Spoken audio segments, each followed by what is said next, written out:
Okay, so hello and welcome in the next episode of the CyberPotato when I'll be teaching you about web development.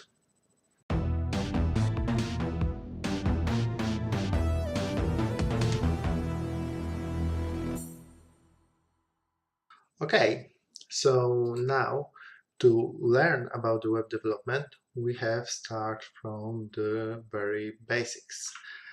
And the first thing that we need to discuss is HTML, which is a language used to build web pages and layouts for it. And actually, HTML has its roots and semantics deeply deeply set into the newspapers, because as you can see in this New York Times example, a newspaper has its own set of semantics, and you can tell already that we have a header or the main title, the smaller headers here, here, and here, paragraphs and sections, dividers, columns, and whole layout, and also of course the images. And in the very early days of the internet itself was used to exchange the scientific articles between universities. And because of that, we can see lots of semantics being taken from how the newspaper articles are built. So keep that in mind, that also when building web pages, you have to think about proper semantics. So the headers, the footers, the paragraphs, the sections, and the article itself. Okay, so let's start by actually, to follow along, you would have to go to my GitHub, which I'll link below. It's here, and go to VHS Store. Okay, and then from branches choose Start, and just click download zip and extract it in any location that you see fit. So after that, you'll be prepared to start the project. So let me even show you how to do that from the very beginning. Download zip. Okay, showing folder. I will drag it somewhere.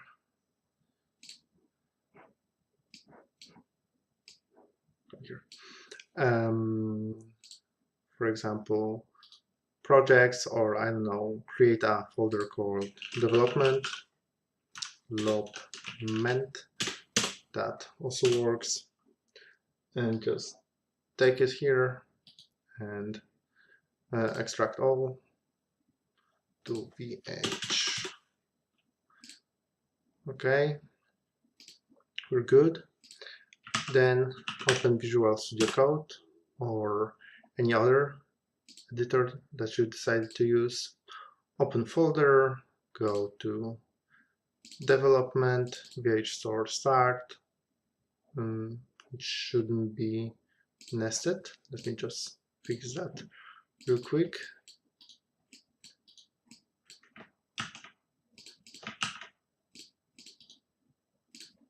Okay, so file, open folder,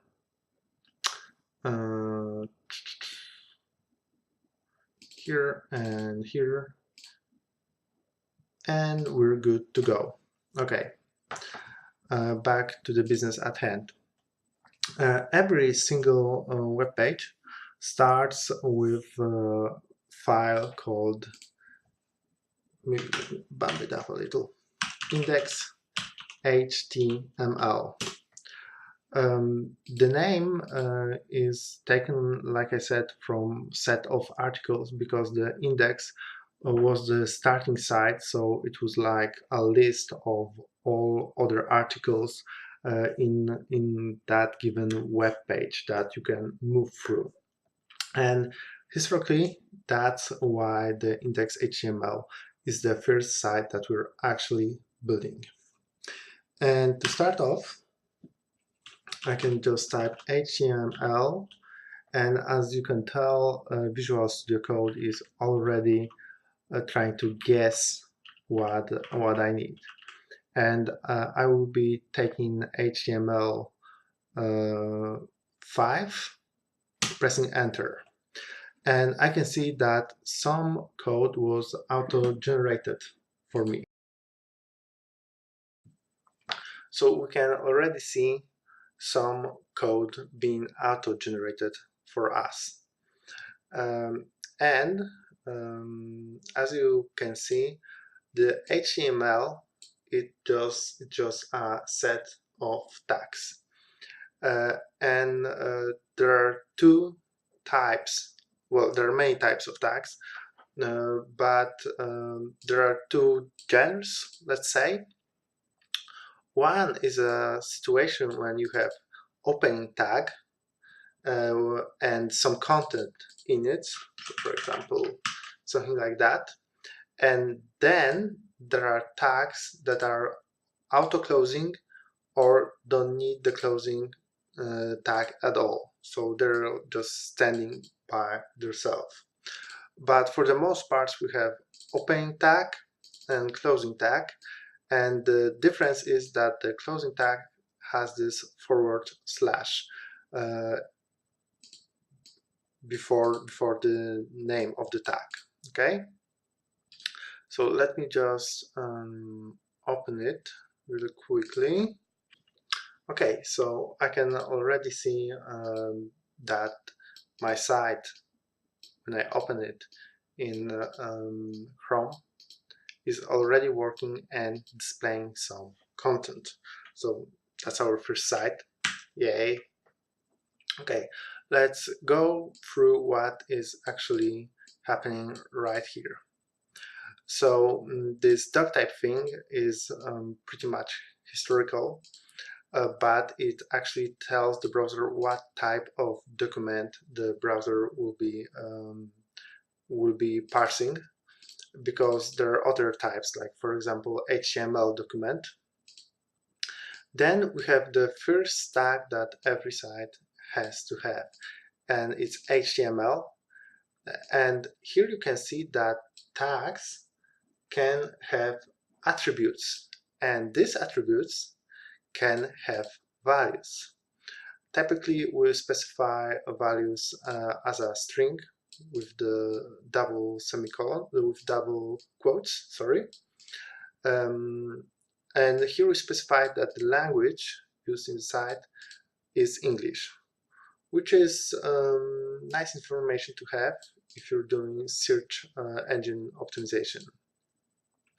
Then we have the head tag, and this place is a place where you actually don't have content of your site, because as you can tell, we have the document here, but it's not showing anywhere in our site.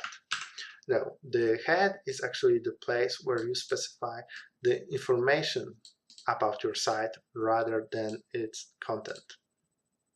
And there's a lot of meta tags. For example, here we specify that the encoding, so set of characters for our site, is UTF-8.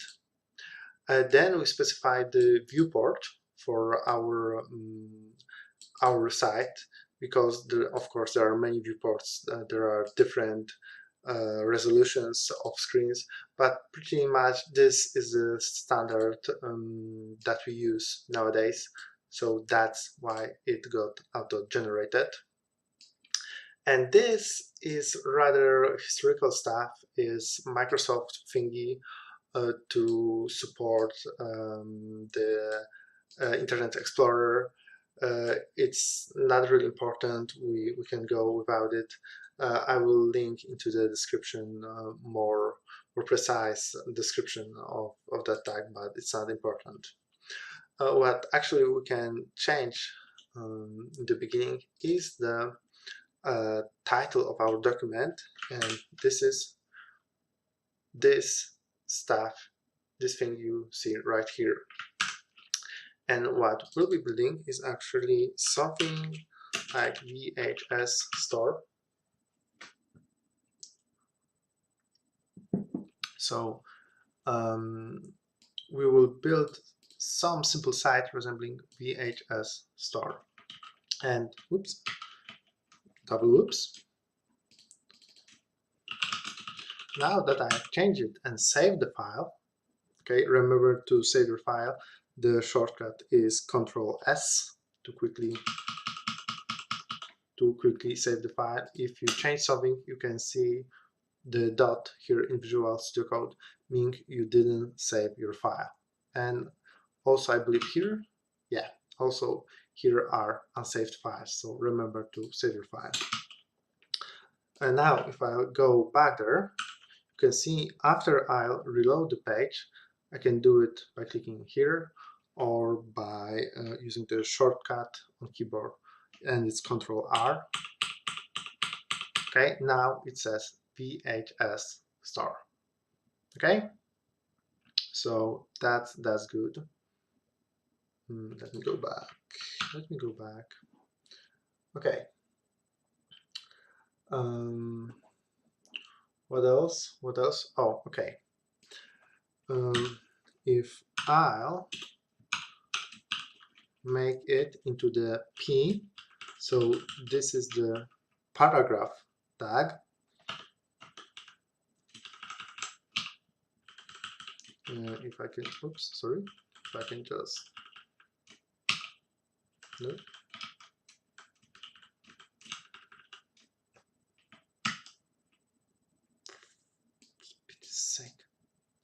Okay, if I make it inside of the paragraph tag, one thing that you can actually see is that the HTML it's a tree, and there is a root, which in this case is the body, and then the branches and even the leaves. So the most important part about the HTML is that it can be nested.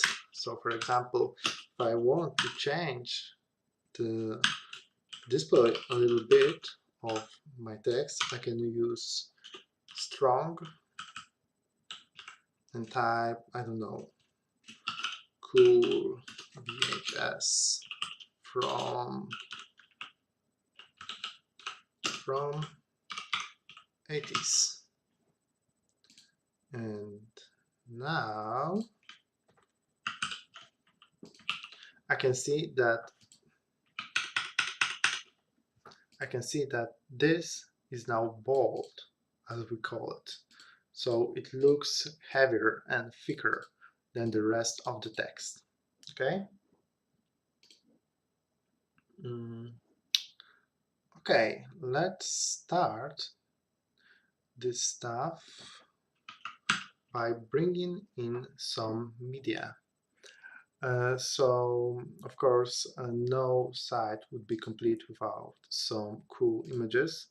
And actually, in the assets folder, I downloaded some cool VHS, covers from the 80s. And we can choose one to actually display on our site. And I will take Back to the Future because it's most iconic. And to display it, I can use the image tag. And it's different than the P tag or body tag, because as you can see, it's self-enclosing. So I don't need to bring another oops, it's that way. I don't know. I spend too much doing React. I don't need to specify the closing image to make it work. Okay, and actually this image tag has an attribute source, and I can tell to look into the assets and look into Back to the Future, and then ta-da, we have it loaded. It's a little big, so let me just scale it down. We have the image loaded and displayed on our site, so that's cool. Okay, and I believe it's time to say goodbye. No. To maybe adding a little bit of markup before we wrap this up. So as I said, HTML is heavily influenced by the newspaper layouts and semantics, and we can use tags like h1 to specify a header. I'll just say that this is Back to the Future. Okay, and I will add a subheader, and as you can tell, h1 and hr, they look similar because there's also h2 and h probably to 5 or 6 if my memory serves. And the bigger the number here, the smaller the header. So if I would like to make a subheader, I would use h4 or h3 while using h1 as a header, as a main header, sorry. So I will type it's cool movie from the 80s. Okay, and now, okay, you can see the header and the subheader. Okay, so I believe that's all for the time being. Yeah, and in the next one we will continue with the HTML basics. Bye!